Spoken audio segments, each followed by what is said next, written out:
Assista agora Nova Vida. Oferecimento: Igreja Batista Nova Vida de São Caetano do Sul. Empório do Bacalhau. Eventos e Inventos, Viagens e Turismo. E IP, Casa da Construção.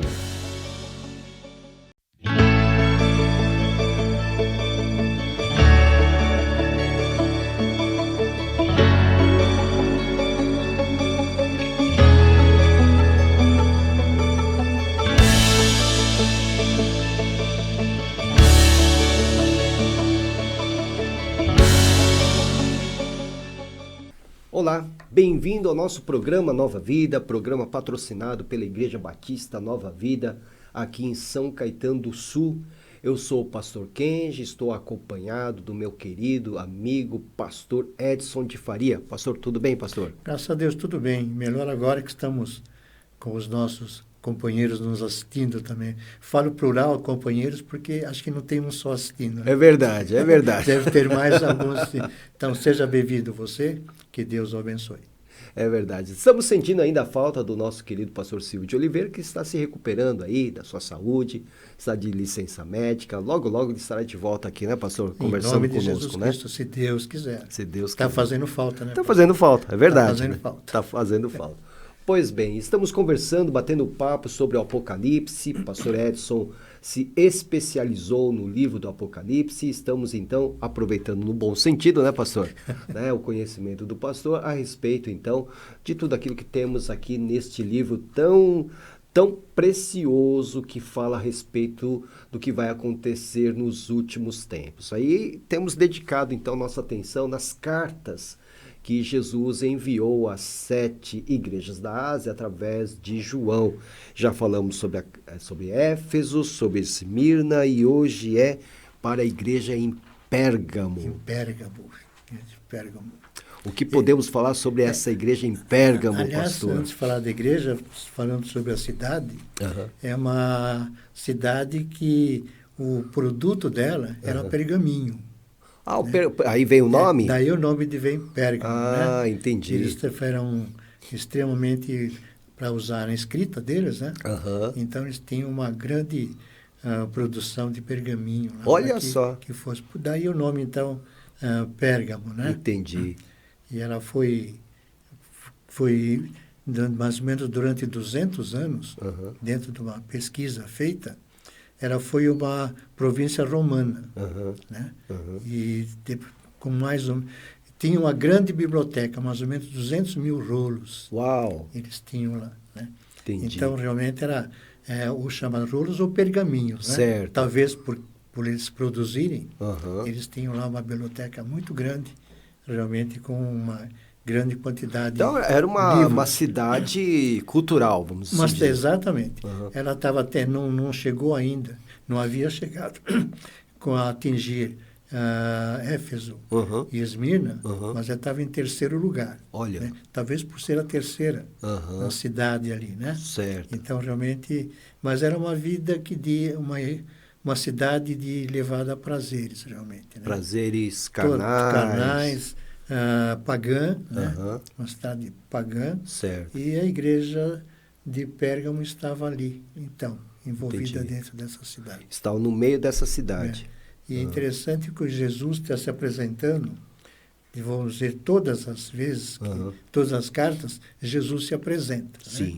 Né? E nessa aqui, está apresentando como estas coisas diz aquele que tem a espada afiada de 2 gumes. De 2 gumes. Uma espada bem penetrante. Exato. Né? Que corta dos dois lados. Corta dos dois lados. Né? Então, realmente, é uma cidade que estava voltada para a magia. Quer dizer, então essa espada estava indicando que Jesus iria exercer juízo. Juízo dentro daquela cidade. Entendi. Né? Ela tanto recebeu elogio, né, como recebeu também censura. Entendi. Né? A igreja de Esmirna só foi elogio. Só foi elogio. Né? Ela se equiparou mais ou menos a Éfeso, que recebeu elogio e recebeu censura também. Entendi. Na censura de Éfeso, foi a que foi praticamente uma censura só, certo, com relação ao amor. O primeiro amor. O primeiro amor que devia voltar. Né? Mas aqui, dentro dessa igreja de Pérgamo, ela diz aqui o texto tenho algumas coisas contra você. Então está no plural no já. capítulo 14, né? Então está dizendo que a igreja de Pérgamo já tinha alguma coisa a mais do que eles teriam que se acertar. Tens aí, no versículo 14, né? Tens aí, tenho contra ti algumas coisas, pois que tens aí que sustenta a doutrina de Balaão, né? Balaão era uma doutrina que ele lucrava. Engraçado, né? Porque Balaão está lá atrás, lá em Números, né? E dá a impressão que o Balaão deixou alguns discípulos, né? Porque é de Moisés, da época de Moisés. Da época de Moisés, né? Então, ele vendia, vamos dizer assim, a doutrina, né? Vendia, são um mercenário da palavra, vamos dizer assim. Sim. Então, vai dar a entender que pode ser que está lembrando, olha, vocês ainda têm alguém que segue isso. Está fazendo a palavra mercadologicamente. Né? Usando permitindo a promiscuidade no meio da igreja. No meio da igreja, né? Depois já vai falar também. A qual ensinava a Balaque, né? A armar-se ciladas diante dos filhos de Israel para comerem coisas sacrificadas a ídolos e praticarem a prostituição. Entendi. Então, aqueles mais fracos na fé eram iludidos, né? Para que exercessem. E vai também no 15, outro sim também tu tens, da mesma forma que sustenta a doutrina dos nicolaítas, né? Que também não tem nada muito definido. Tá, a gente não sabe. Mas a definição é que eles atrapalhavam a obra da igreja. Entendi. Né? Também com todas as teorias que poderiam estar trazendo, né? Então, a igreja em Pérgamo, ela permitia ali no seu meio quem seguia a doutrina de Balaão e dos nicolaítas também. Né? E entendi. Depois vai, no começo, vai dizer... ele vai também fazer um comentário no 13, né? E conheço o lugar que habitas, onde estás é o trono de Satanás, mas que conservas o meu nome. Quer dizer, então, algumas pessoas da igreja eram fiéis, eram sinceras, né? Mas ele vai dizer também a questão também de perseguição que teve, que ele vai citar os nomes aqui, Antipas, né? Que dá a ideia de que fosse um pastor, um bispo da igreja também. Que foi martirizado. Que foi martirizado pela dedicação dele, pelo compromisso dele com a palavra. Então, esse é o ponto forte da igreja e os pontos negativos são esses aqui de Balaão. Tecnicamente, tinham mais problemas negativos do que bem forte, né? Agora, bem pastor, lembra que a gente estava até acompanhando aquele pensamento dispensacionalista, né? Então, a igreja de Éfeso, que nós já conversamos, representa o período apostólico, a igreja apostólica. A igreja de Esmirna representa o período histórico da igreja perseguida. Né? Então, do segundo até o quarto século, no ano 312, mais ou menos. Essa igreja de Pérgamo, então, ela representa que período, então, da história da igreja? A união da igreja com o Estado. Né? A igreja imperial. Igreja imperial, né? Entendi. Que é conhecida, né? E seria dentro de um contexto mais fácil, mais simples, a igreja misturada com o Estado. Quer dizer, né? Igreja e política. Igreja e política junto. Né? O senhor acha que essa associação é que permitiu que houvesse tantos problemas aqui nessa... Agora, não na igreja de Pérgamo em si, mas na história da igreja. Na história, sim. Eu acredito que sim. Porque dificilmente você vai associar uma política, né? E a política envolve mentiras, envolve poder, né? Envolve coisas carnais, né?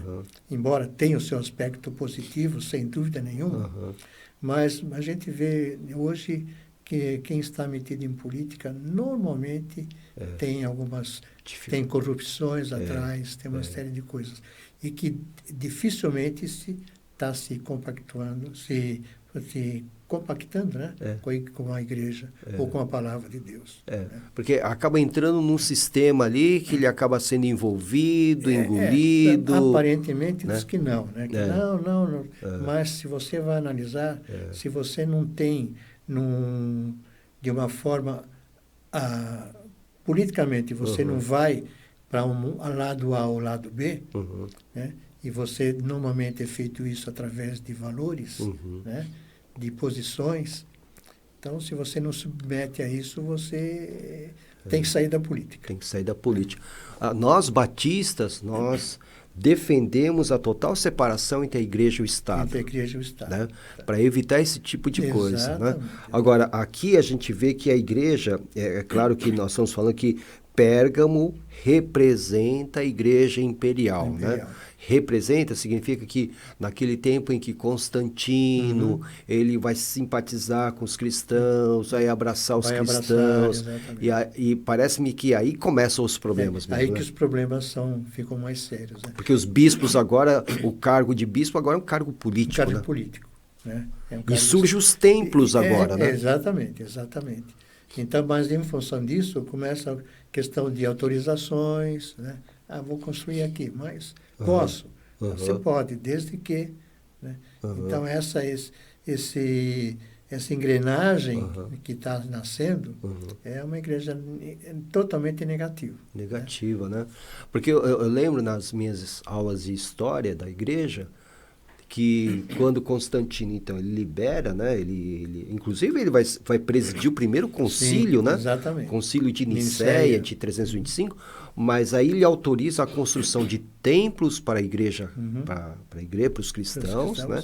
Então, os bispos agora estão fazendo parte da corte, né? Estão fazendo parte lá da corte do imperador, né? Então, começa toda uma situação que fica meio diferente, né? né? É questão política mesmo, né?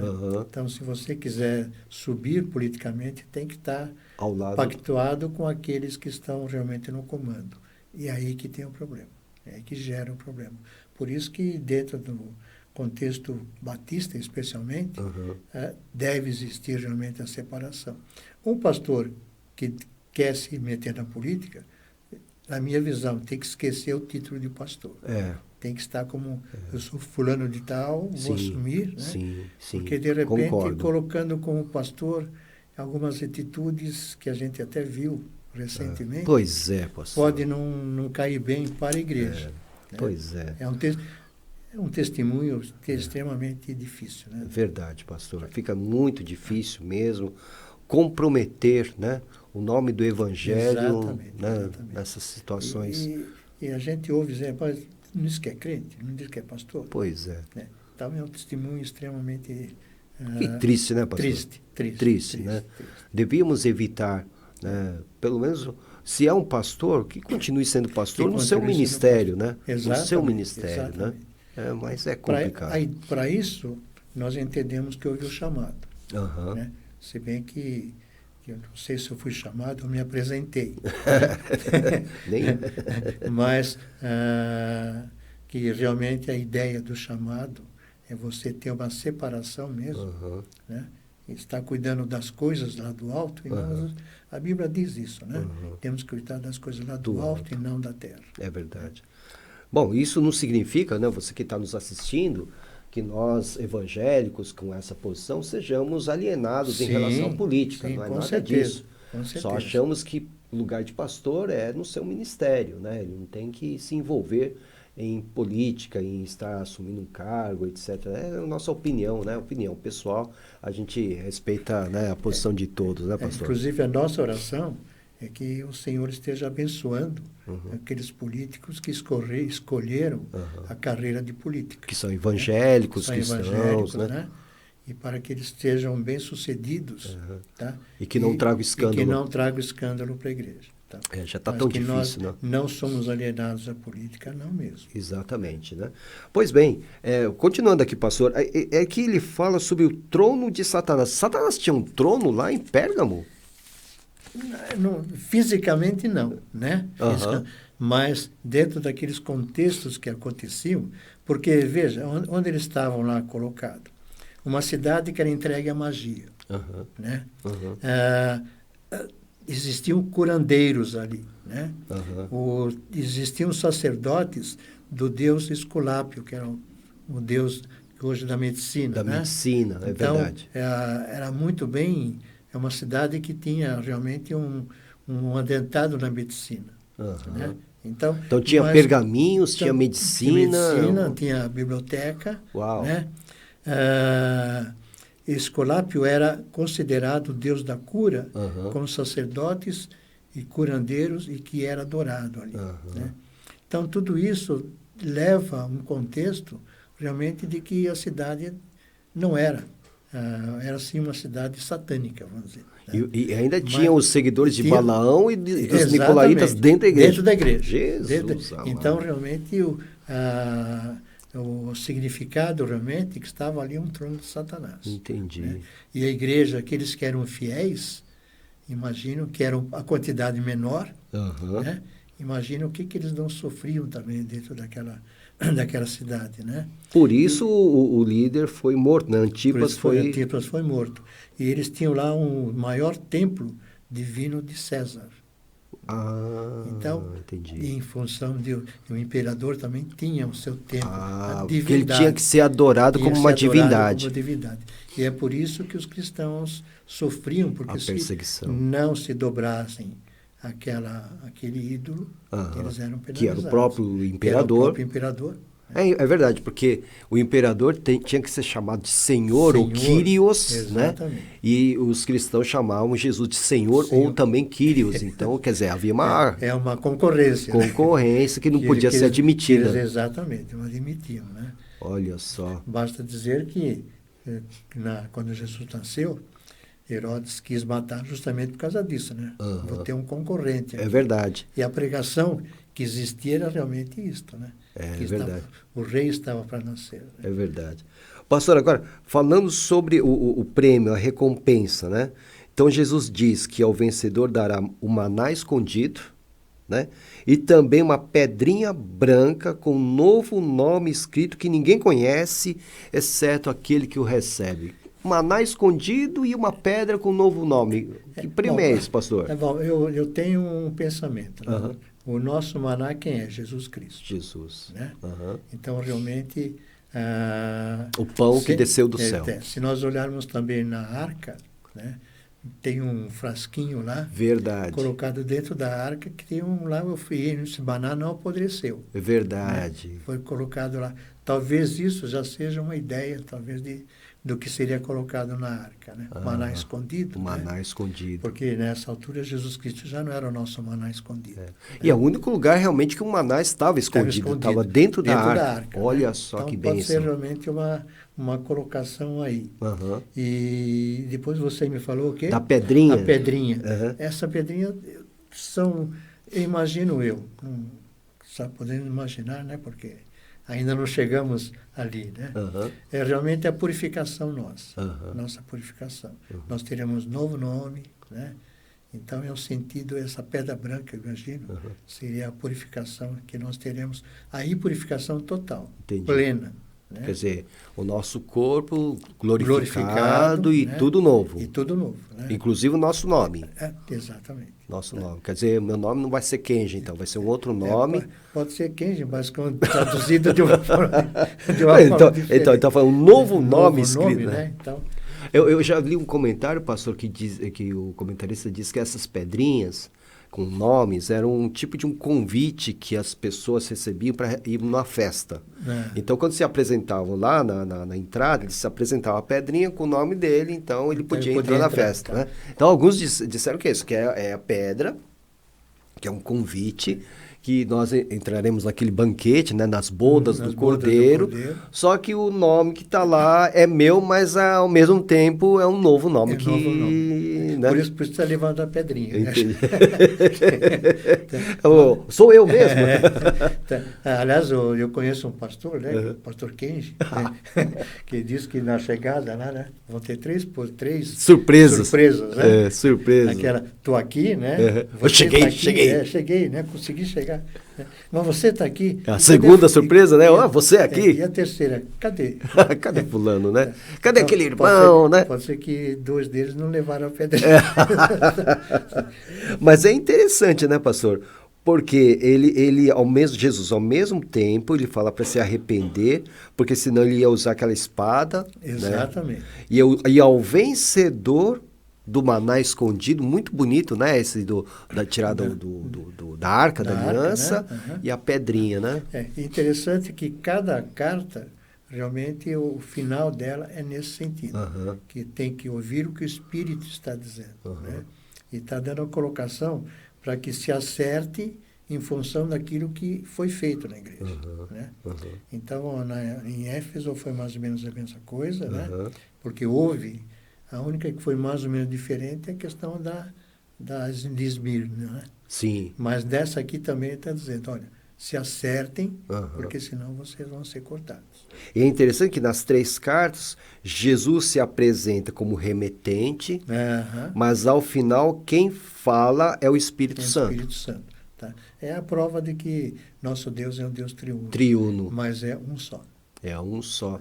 Ele é 3 pessoas, cada pessoa é plenamente Deus, mas é um só Deus. É um só Deus. Mas que coisa. E que palavra eu montaria para a igreja hoje, mediante essa carta de Pérgamo, pastor? Acertar o caminho. Como acertar esse caminho, pastor? Viver o evangelho puro. Viver o evangelho pleno, né? Praticar aquilo que está sendo colocado. E no que diz respeito à política, pastor, a gente está vendo aí grandes líderes, hoje, né? Antes da campanha eleitoral para presidente, já estamos vendo aí algumas movimentações de líderes, grandes líderes, né? Já apontando aí quem vai ser, quem não vai ser, que direção vai tomar. A mídia tomando posições diferentes, né? O que o irmão diria, né, mediante isso que nós estamos vendo em Pérgamo, porque foi um envolvimento político, né? Político. Pastor, eu continuo com a mesma convicção minha. Se não se voltar a Deus, a coisa vai ficar complicada. Né? Então, pelo menos a igreja realmente tem que estar com o joelho no chão, orando, para que dentro dessa colocação que a gente vê, muitos disse e não disse, verdades e mentiras sendo colocadas, né?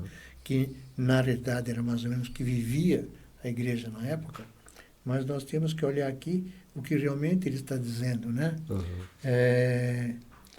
Quem tem ouvidos, ouça o que o Espírito diz à igreja. Então, o Espírito está dizendo que nós temos que nos converter. Então, deve ter-se em nossa oração, é para que Deus coloque sabedoria na cabeça desses homens e mulheres que estão no governo, né? Porque nós estamos numa situação realmente muito crítica. Muito crítica. E se a igreja também não dobrar seu joelho, não orar... Temos que orar pelas autoridades também. Isso aí é bíblico, né? Nós temos que orar pelas autoridades, porque aqueles estão envolvidos de poder, né? Orar por todos. E aqueles, inclusive aqueles que estão, os reis, né? Diz a Bíblia, os reis, eles que estão envolvidos no governo. E essa é a nossa função, tá? Não somos políticos, né? Mas somos submissos ao nosso Deus. Ao nosso Deus. E com isso nós temos que estar fazendo com o que ele pede, orar pelas autoridades. Orar pelas autoridades. Sermos bons cidadãos, né? Fazer a nossa parte. Fazer a nossa parte, que aliás isso é uma questão já, não é nem tanto religiosa, é uma questão moral. Né? Estamos fazendo cívica, a nossa né? parte, cívica. De cidadania mesmo. Exatamente. Mas ao quadrado, né? Como nós somos servos do Senhor, temos que dar fazer testemunho. isso com muito mais seriedade. Verdade. Lembrando do exemplo de Daniel, né? Exatamente. Lembrando do exemplo de Daniel, né?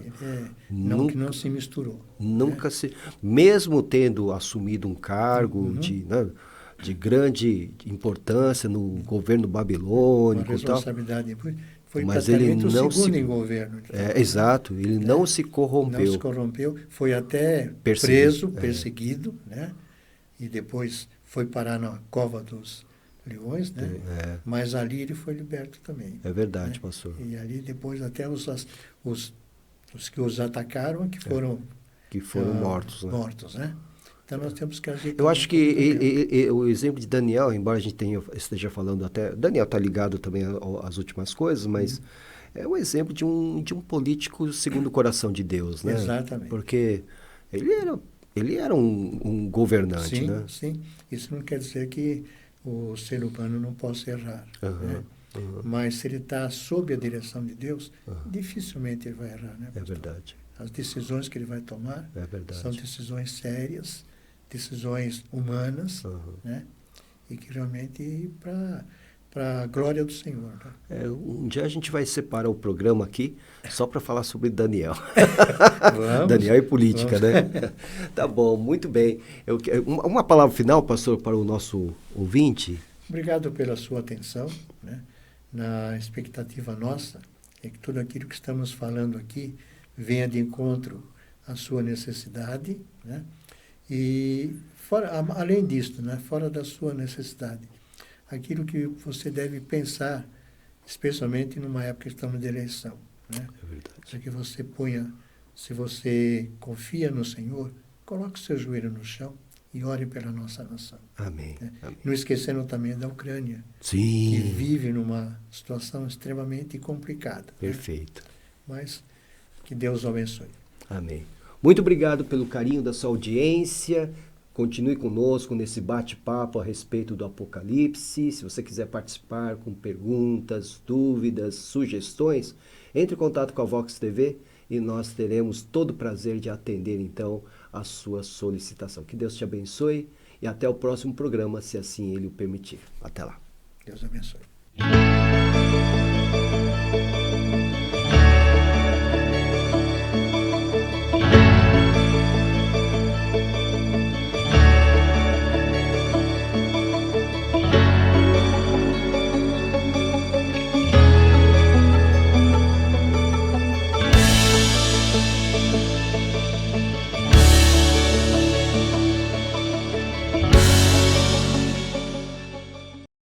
Você acabou de assistir Nova Vida. Oferecimento: Igreja Batista Nova Vida de São Caetano do Sul. Empório do Bacalhau. Eventos e Inventos, Viagens e Turismo. EIP, Casa da Construção.